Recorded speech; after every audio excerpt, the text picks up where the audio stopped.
Halloween Raven by Jeremiah Morelli, Special Treatment version 3.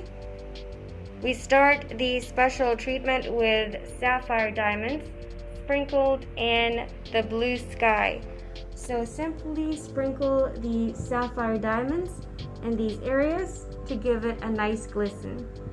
For version 2, we add desert crystals that we have sprinkled on the underbelly of the raven. So these are the desert crystals.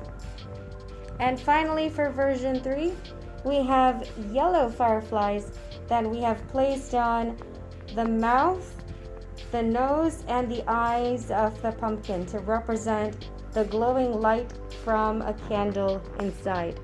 So this smile from the pumpkin will glow in the dark when the lights are off. Once again, for Jeremiah Morelli's Halloween Raven, we've got sapphire diamonds, desert crystals, and yellow fireflies.